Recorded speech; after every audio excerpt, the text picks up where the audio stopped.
नमस्कार, जय भीम। वर्तमान में एक मुद्दा चल रहा है रिजर्वेशन का, आरक्षण का, तो उसमें हम लोग बात करेंगे क्योंकि सामान्य वर्ग के कुछ लोगों के द्वारा एक मुद्दा बड़ा चर्चा में है, आपने सुना होगा रिजर्वेशन का। वो लोग कह रहे हैं कि सामाजिक न्याय यानी सोशल जस्टिस को बहुत ज़्यादा वर्तमान में बात कर रहे हैं, और वो लोग कह रहे हैं कि नहीं, जो रिजर्वेशन है मेरिट के आधार पर होना चाहिए।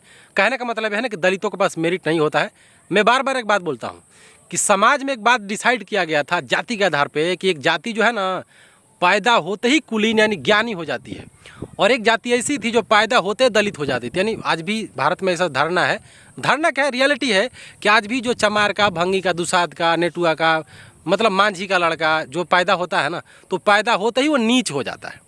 खैर, संविधान हमें समानता के अधिकार देता है, और इसमें भी हमारा कोई योगदान नहीं है। जो हमारे पूर्वज रहे और महान आदमी रहे, महान व्यक्तित्व रहा जिनका नाम तो डॉक्टर बाबा साहब अम्बेडकर, वो नहीं होते तो आज हमारी ज़िंदगी समझिए कि नाली का कीड़ा जो है तो होता है ना, जैसे कॉकरोच यानी तेलचट्टा का तुलना किया जा रहा है स्टूडेंटों से, तो वो जीवन हमारा होता। तो हम आज जो कुछ भी हैं, दो शब्द बोल भी रहे हैं तो हमारा जवान नहीं है। जवान मेरा है, लेकिन बोलने का शक्ति डॉक्टर अम्बेडकर दिए हैं।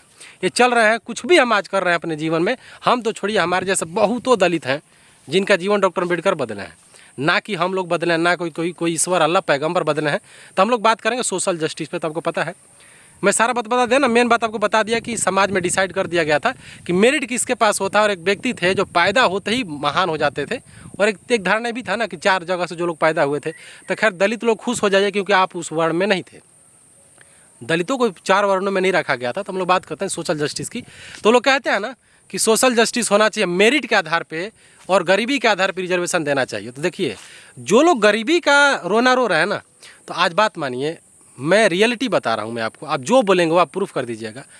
आज भी दलितों से ज़्यादा कोई गरीब नहीं है।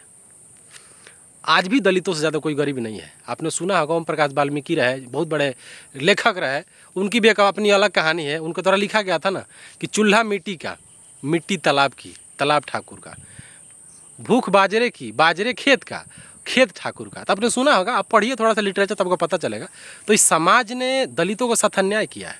जो लोग मेरिट की बात कर रहे हैं, हम लोग मेरिट पर भी बात करेंगे, परत दर परत बात करेंगे, लेकिन आप सोच के देखिए, जो लोग मेरिट कह रहे हैं पहले गरीबी पे कर लेते हैं।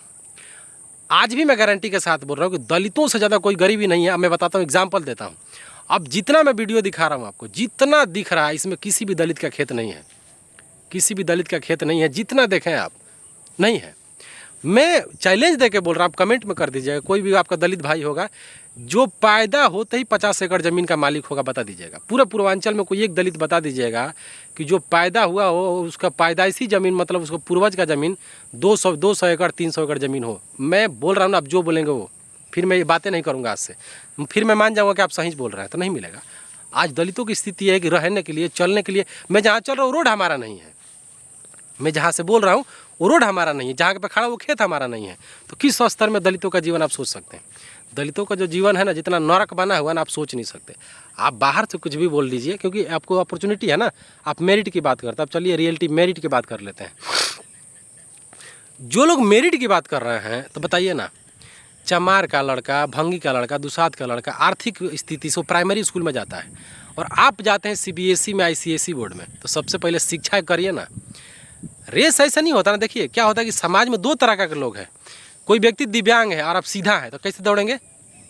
आपको लग रहा है दिव्यांग का यहाँ कनेक्शन तो है, बताता हूँ कैसे। दलित जातियों को आप सदियों से पढ़ने नहीं दिए।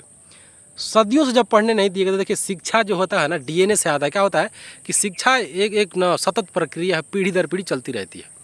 मैं अपने खानदान में सबसे ज़्यादा पढ़ा लिखा आदमी हूँ।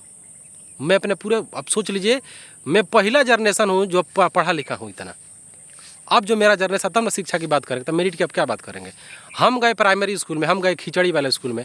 आप पैदा होकर टाई बेल्ट सूट लगा के जा रहे हैं प्राइवेट स्कूल में, ICSE बोर्ड में, CBSE बोर्ड में। एक तो IB भी होता है, इंटरनेशनल बोर्ड होता है, उसका तो एडमिशन 12-12 लाख 14-14 लाख रुपया लगता है। तो मेरिट की बात करिए ना, दलित की बीवी, दलित की बेटी बर्तन माँज के पढ़ने जाती है। दलित का बेटा जब नीट में बैठता है ना, तो उसकी माँ बर्तन माँजती है, घूम घूम कर, गली गली, घर घर बर्तन माँजती है। आप तुलना करिए ना, स्लम में रहने वाले कौन है? दलित का जीवन स्लम में रहता है, नरक है जीवन दलितों का ग्रामीण क्षेत्रों में। शहरों में भी दलितों का जीवन नरक है। तो आप मेरिट की बात मत करिए, आप चलिए ना, पहले होने तो दीजिए। अब ये को पीढ़ी पड़ी तो आपको इतना दर्द हो रहा है, ऐसा नहीं होता। सोशल जस्टिस के आप रोना रो रहे हैं। आप खूब गरीब होंगे ना, पंडित जी चाहे किसी भी वर्ग के होंगे व्यक्ति, अगर वो गरीब होंगे ना तो इतना ज़मीन जरूर होगा कि वो रह सके, उनका 5 गो खान परिवार रह सके, 5 गो पीढ़ी रह सके। दलित के पास एक पीढ़ी का रहने का ज़मीन नहीं है। उस ज़मीन को आप खुद कहते हैं कि जिन जातियों को हमने ज़मीन दिया, फिर अब कैसे करें कोई जातीय सामाजिक आधार पे और आर्थिक आधार पे समान होंगे? ऐसा नहीं हो सकता है। बाकी नमस्कार, जय भीम। सब सारा कुतर्क है।